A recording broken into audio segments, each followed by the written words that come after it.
The first thing Ethan Cole tasted was blood.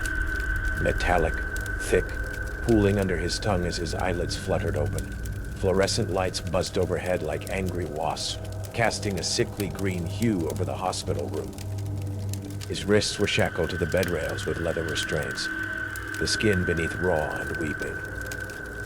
A heart monitor beeped somewhere behind him, but when he turned his head, the screen was dark.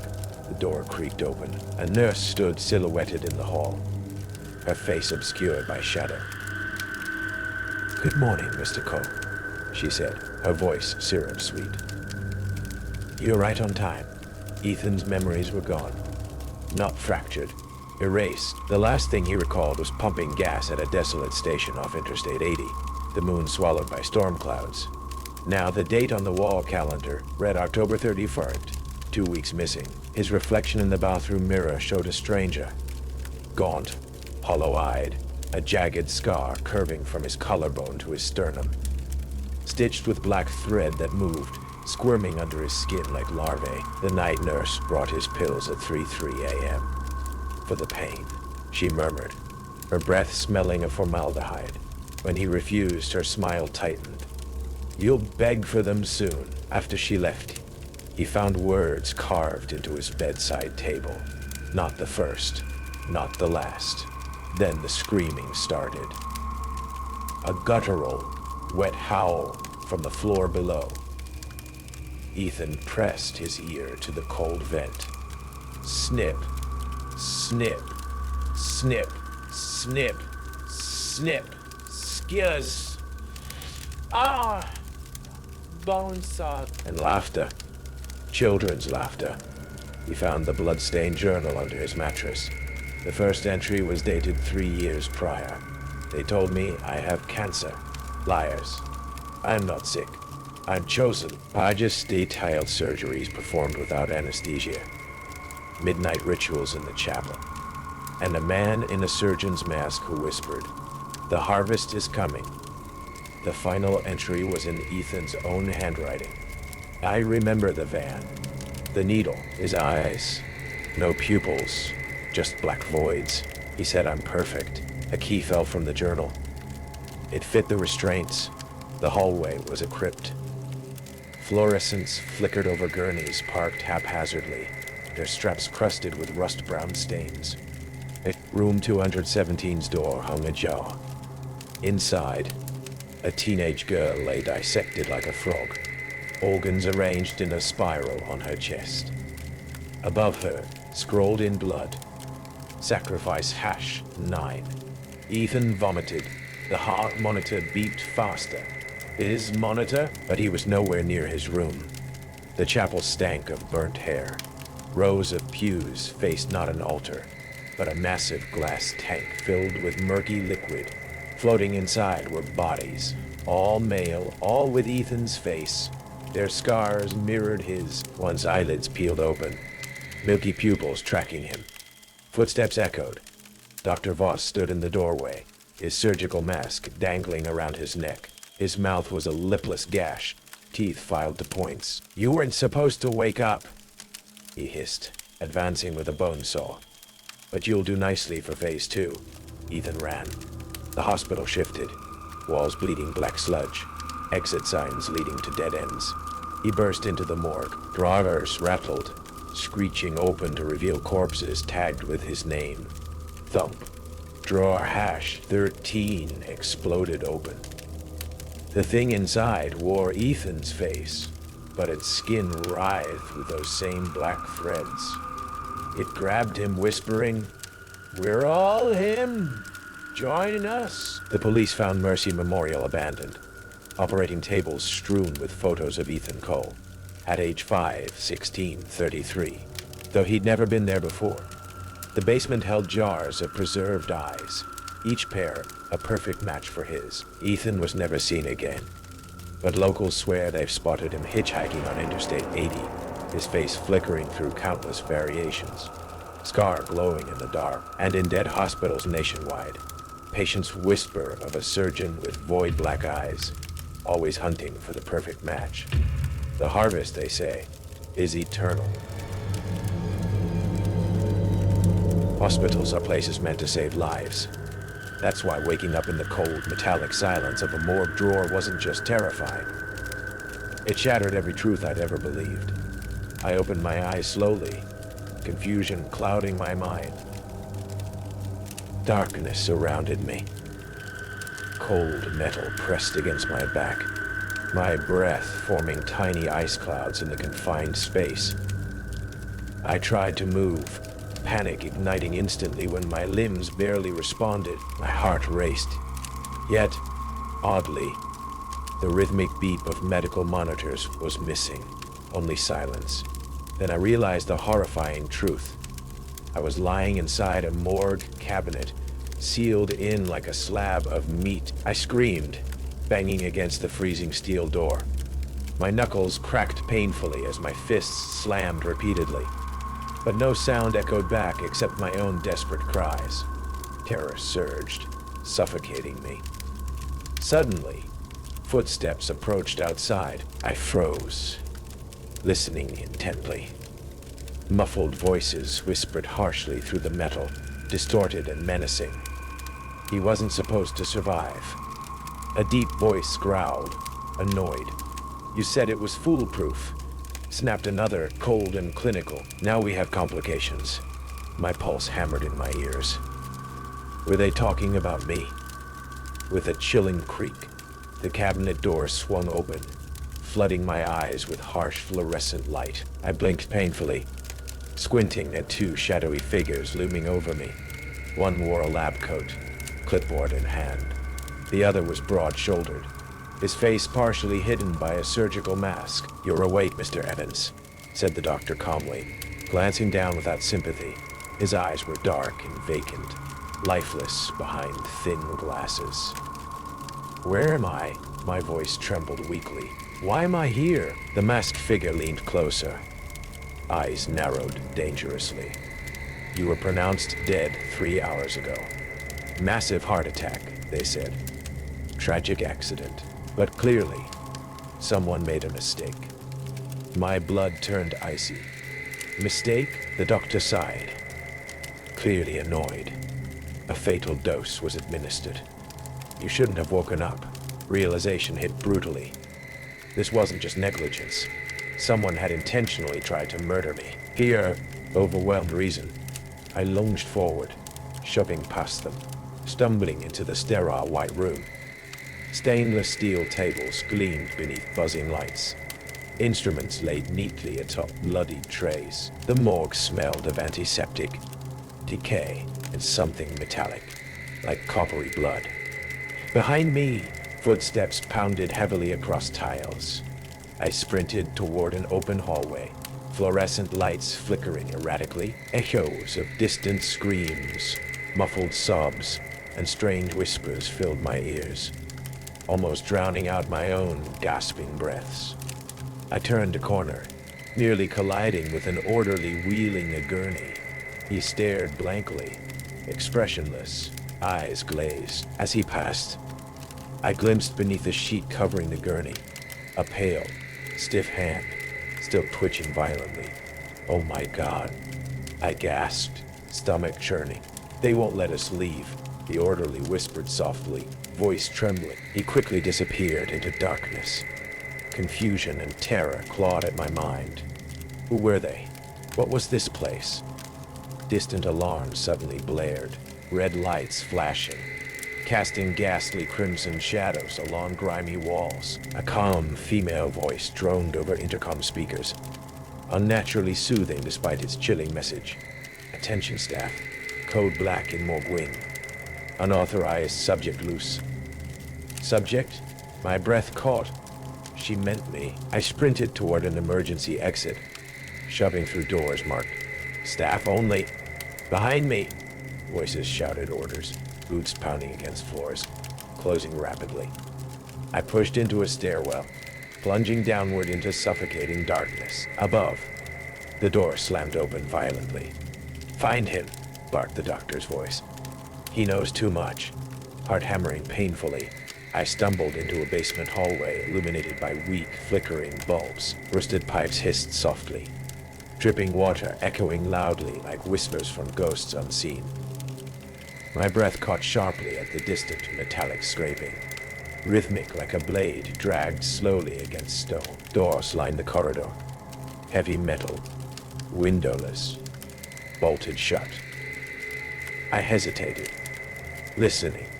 From behind one door came faint, desperate knocking, weak and hopeless. "Hello!" I called cautiously. Silence. Suddenly, the knocking became frantic, pounding violently from within. A muffled, distorted voice shouted, "Help me, please! Let me out!" Hands trembling, I fumbled with the heavy lock, finally wrenching it open. The door creaked inward, revealing darkness. A pale, emaciated man stumbled forward, skin stretched thin over bones, hollow eyes wild with terror. "Run," he gasped, voice rasping harshly. "They're harvesting us! Harvesting! Harvesting!" I whispered, throat tightening. He nodded frantically, glancing behind him into darkness. "Patients who can't pay bills vanish here. They fake deaths, take organs, cover everything up. We're just inventory." A distant shriek echoed through halls, followed by mocking laughter. My stomach churned violently. "We have to leave," I said urgently. He shook his head, eyes hopeless. "There's no escape. I've tried." Boats approached heavily again, rapid footsteps echoing. The man's eyes widened in terror. "They're coming." Before I could react, the doctor appeared behind him, plunging a syringe deep into the man's neck. He convulsed violently, collapsing into spasms. I backed away, horrified. "You killed him." "No." The doctor smiled coldly, calmly removing the needle. "He'll remain alive long enough for harvest." He lunged toward me. I bolted, adrenaline overpowering exhaustion. Corridors twisted endlessly, darkness swallowing my desperate cries. Doors opened briefly as I passed, revealing scenes of torture. Patients strapped to beds, tubes straining crimson fluid, lifeless bodies hanging limply from hooks. Finally, I burst through a door labeled exit, stumbling into frigid night air. Rain fell heavily, streetlights blurred. Freedom, relief flooded through me. But as I stood gasping, lights flared harshly.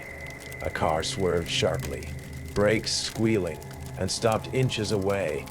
Two men leaped out, grabbing me roughly. "No," I shouted desperately. "They're killing people inside. You have to." The taller man shook his head sadly, holding up a badge. "Police." But there was no relief. "Another confused patient," he sighed. "We'll handle it." "No, listen," I screamed. But they forced me back toward the hospital's looming structure. Nurses and doctors stood calmly, faces blank, waiting patiently. Dr. Price approached slowly, smiling gently. "I'm sorry. Delusions from trauma." "I'm sorry. Delusions from trauma. We'll take good care of him." "No, please," I pleaded. The officers ignored me, handing me over. Price gripped my shoulder firmly, guiding me back inside. The doors closed slowly behind us, sealing away any hope of escape. Price's smile vanished instantly. "You should have stayed dead," he hissed quietly, eyes filled with malice. "But don't worry, you won't suffer long. Your heart's already sold." My vision blurred as nurses restrained me, injecting something cold into my veins. Consciousness faded rapidly, darkness closing in. As I slipped away, Price whispered softly, almost gently, "Welcome to cold storage." When I awoke again, metal pressed coldly beneath me, walls inches away. Panic surged, another morgue drawer. I pounded desperately, voice raw from screaming. This time, nobody answered. I lay shivering, listening helplessly as somewhere distant. Footsteps approached slowly, steadily, pausing outside my drawer. A quiet chuckle echoed, darkly amused. Sweet dreams, Mr. Evans. Your heart fetched an impressive price. Then silence, only darkness remained, endless, suffocating.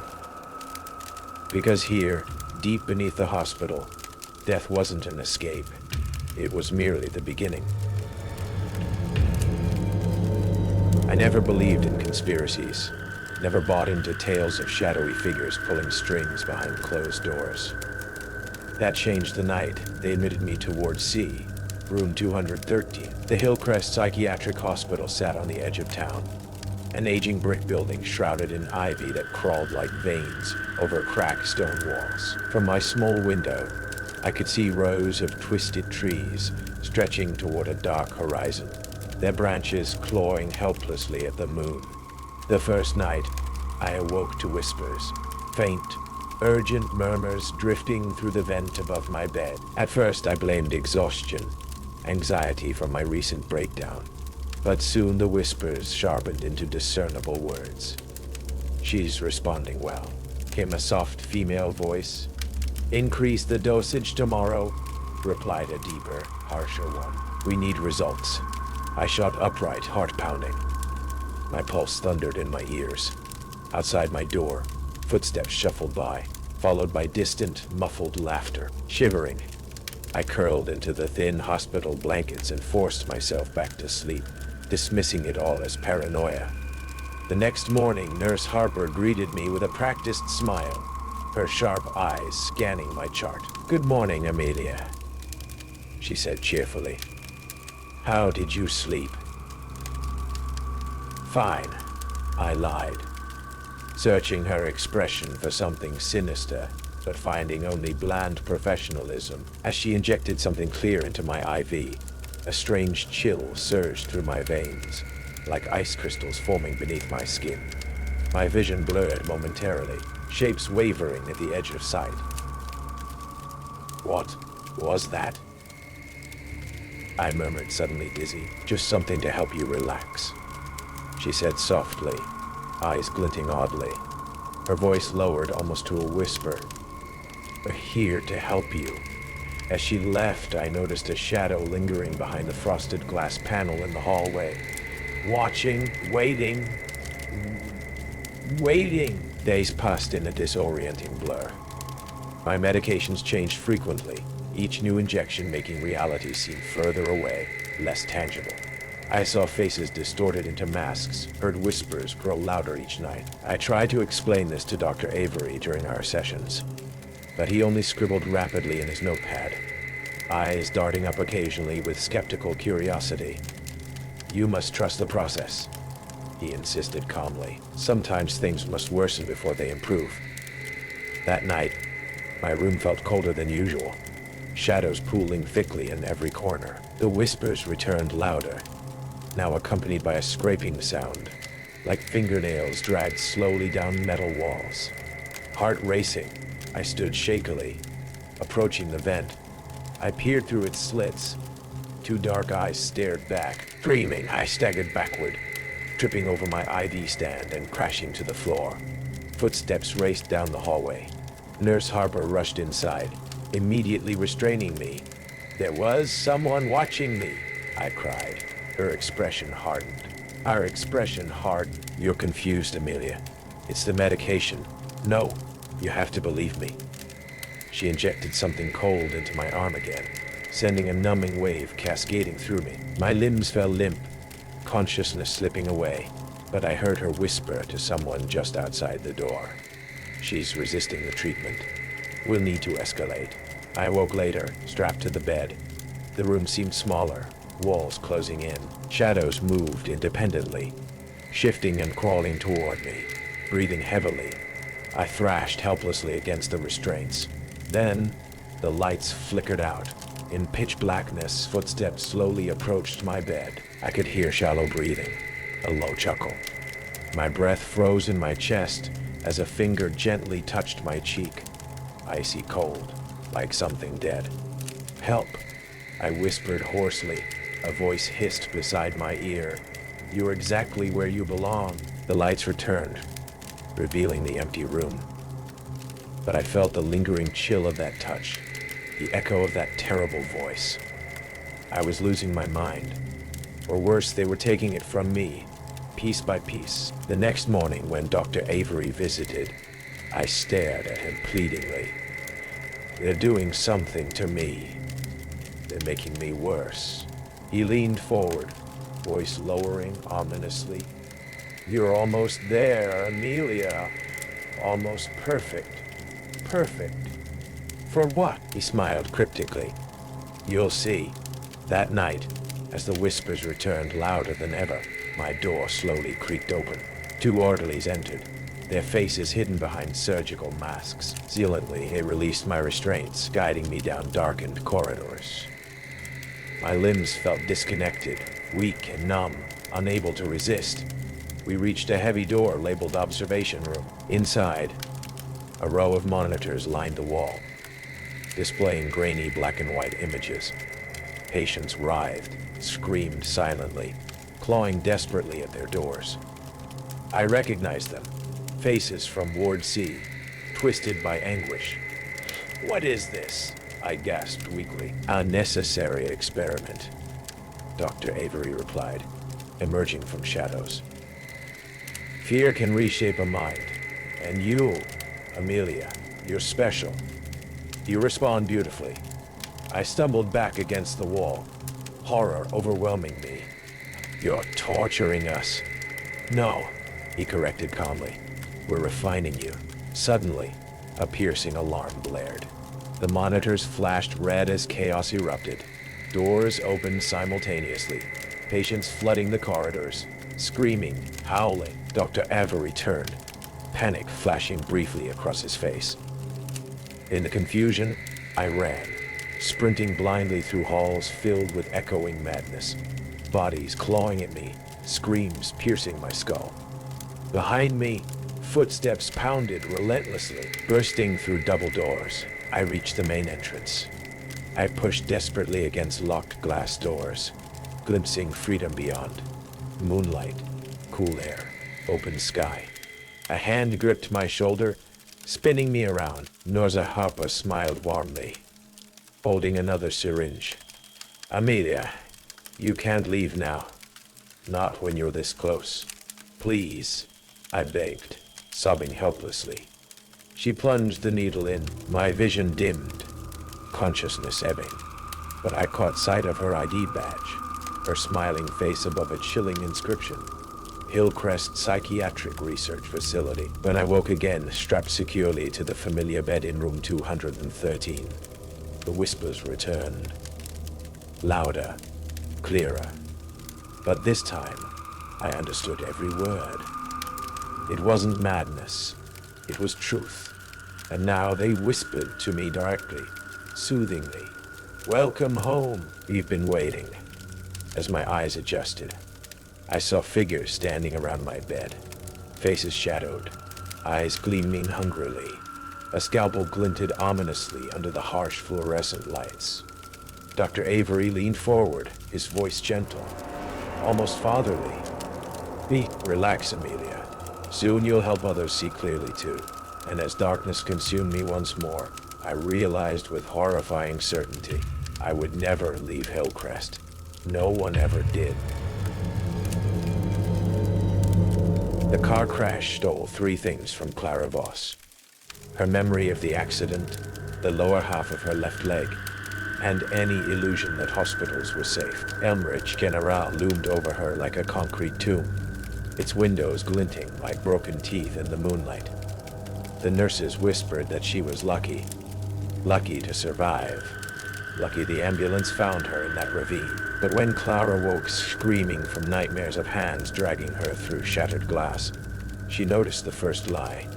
Her chart listed her weight as 140 zilts. She hadn't weighed 140 since high school. The night nurse brought pills at 3 a.m., her footsteps silent despite the squeak of her Crocs.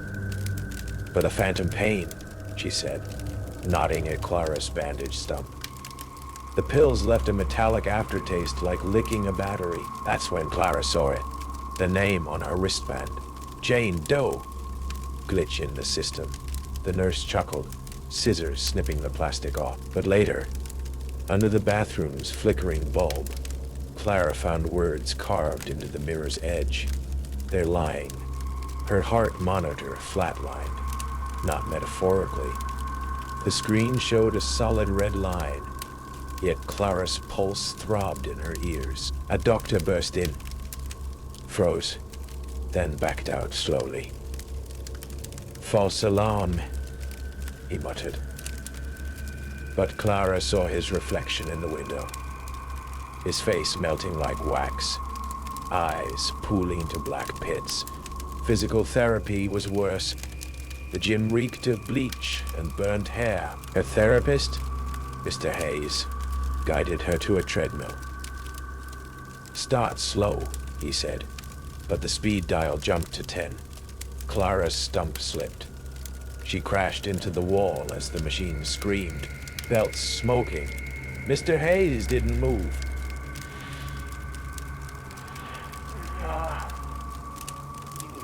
His smile stretched too wide. Accidents happen, he said, voice overlapping with another deeper tone. That night, Clara limped to the records room. Her file was a horror novel. Pages of surgery she never had. Appendectomy, hysterectomy, lobotomy. A Polaroid slipped out. A woman who looked like Clara, older, eyes gouged out, lying in the same hospital bed. Dated 1998. The elevator dinged. Clara hid as orderlies wheeled in a gurney. The sheet slipped, revealing her own face, bloated and blue. Third one this month. One orderly yawned. Dr. Hale's gonna be pissed. Dr. Hale smelled like antiseptic and decay. He loomed over her bed, fingers cold as a cadaver's. Paranoia is common post-trauma, he said, adjusting her IV. The fluid turned murky, alive with black filaments. Clara yanked the needle out. Who was that woman in the morgue? She demanded. His pen froze. You weren't supposed to wake up, he murmured. The code blue alarm shrieked. Doors locked. Lights died. Clara crawled through vents, her stump scraping metal. The morgue drawers rattled, voices hissing. We're all Jane here. She found the basement, a chapel of horrors. Jars of organs floated in amber fluid, each labeled clone #12. And there, on the altar, lay a perfect replica of Clara, breathing. News vans camped outside Elmridge General for weeks after the fire. Investigators found no bodies, just ashes and a single surviving file. Project Echo.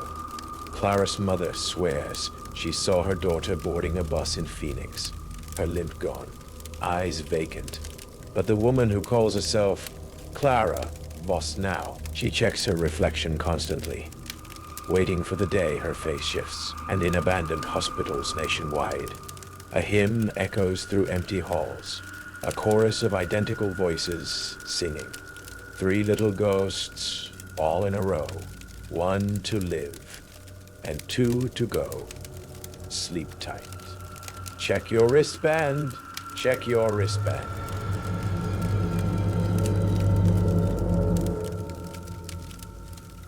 They say hospitals heal.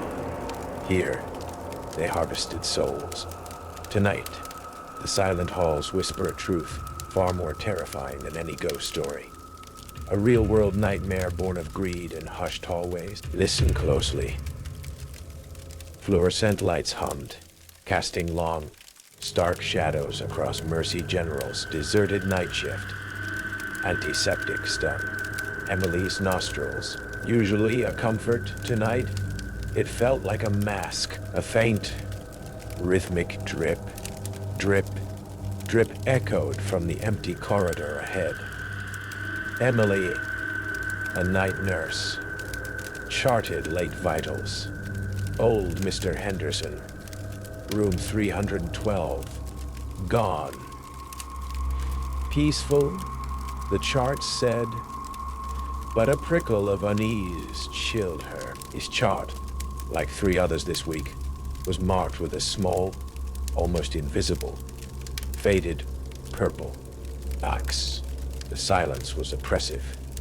Each footstep echoed too loudly, each rustle of her uniform like a shout. A sudden sharp clang from the supply closet down the hall.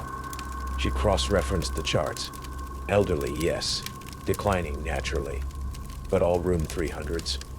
And all marked that faded purple X. It was a pattern chillingly precise, a whisper of movement at the corner of her eye. Nothing there when she turned. The air grew colder, despite the thermostat reading a steady 72. The antiseptic smell now mixed with something metallic, faint, like old pennies. In the dim light, the shadows of the IV stands looked like skeletal fingers reaching. She recalled Dr. Albright's recent efficiency memo, streamlining patient care, heard whispers about bed availability, and proactive discharge planning. A low, guttural moan drifted from behind a closed door. Room 308, vacant since yesterday. The fluorescent lights flickered, momentarily plunging the corridor into near darkness, then sputtered back on, brighter, harsher. A soft, almost imperceptible scratching sound, like fingernails on a chalkboard, from within the walls. Back at her station, Emily pulled up medication logs. Mr. Henderson's, like the others. A sudden, sharp increase in morphine dosage hours before. Peaceful passing. The digital log entries for the morphine injections were all timed within minutes of each other, starkly unnatural. Outside, wind howled, rattling the window panes. Inside, the hospital held its breath. Emily felt a cold sweat prickle her skin. The wind outside intensified, morphing into a mournful, drawn-out wail. Comfort care, they called it, but the dosage, the suddenness. It wasn't comfort. It was expedited, for profit, unthinkable. A shadow moved across the doorway at the end of the hall, too tall, too fast to be human.